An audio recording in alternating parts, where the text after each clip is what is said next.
Attention, cette émission est laissée à la discrétion de l'auditeur. Les propos et les opinions peuvent choquer. Oreilles sensibles s'abstenir. Richard Martineau.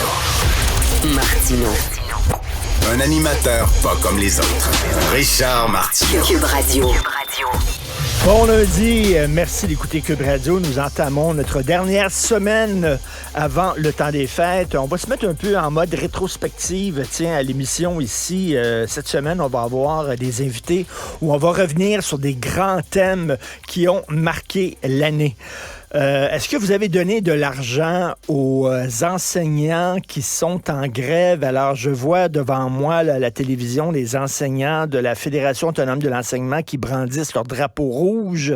Et il y a des gens qui ont donné beaucoup d'argent. Ils ont reçu près de 30 000 $. Et il y a le syndicat aussi des métallos qui leur ont donné des cartes cadeaux à ces gens-là. Moi, je pose la question. Je l'avais déjà posée. Je la repose parce qu'elle est pertinente dans le contexte. La Fédération autonome de l'enseignement, c'est 66 000 membres. 66 000 membres.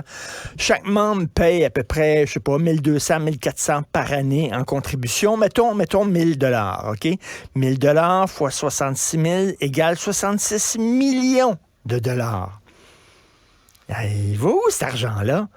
Il va où cet argent-là? Et comme Benoît Dutrisac, quand il reçoit des fois la présidente de la Fédération autonome de l'enseignement, il lui demande, vous avez pris la décision à un moment donné unilatérale, sans consulter vos membres, absolument pas, de lutter contre la loi 21. Vous avez décidé de lutter contre la loi 21. À 66 000 membres, moi, je suis convaincu qu'il y a beaucoup de membres de la Fédération autonome de l'enseignement qui sont pour la loi 21. Mais bref, le syndicat, eux autres, ils ont décidé, sans consulter leurs membres, on va militer contre la loi 21. Ça a coûté combien d'argent, ça? Ça a coûté combien d'argent, ça? Il me semble qu'un syndicat, est-ce que c'est le rôle d'un syndicat de lutter contre la loi 21? Je ne sais pas. En même temps, ça touche les enseignantes, le voile, c'est un syndicat d'enseignants. Bon, mais ça a coûté combien d'argent? Je veux dire, comment ça fait qu'ils n'ont pas d'argent? Là, on dit oui, mais c'est le choix des membres. Les membres de la Fédération autonome de l'enseignement avaient décidé de ne pas se faire un fonds de grève, de ne pas se garder un fonds de grève. Mais Christy, c'est là... T'sais, je m'excuse, mais s'ils n'ont pas pensé à ça, là, que leur convention collective venait à échéance, qu'il y avait de fortes probabilités à ce qu'il y ait en grève contre le gouvernement, que ça ne se réglerait pas comme ça sur un dixaine, et eux autres, ils ont décidé malgré tout de ne pas se doter d'un fonds de grève, ben c'est leur décision, puis c'est une christine mauvaise décision. Et c'est pas parce que leur syndicat n'a pas d'argent, leur syndicat a des millions de dollars dans leur coffre.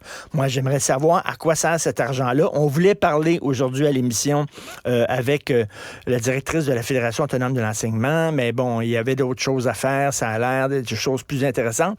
Mais moi, comme syndiqué, je dirais, hey, on est rendu maintenant qu'il faut se tourner vers la population pour faire une guignolée pour nous autres, alors que je vous paye 1 400 $ par année en contribution. Ça va où cet argent-là? On a le droit de poser cette question.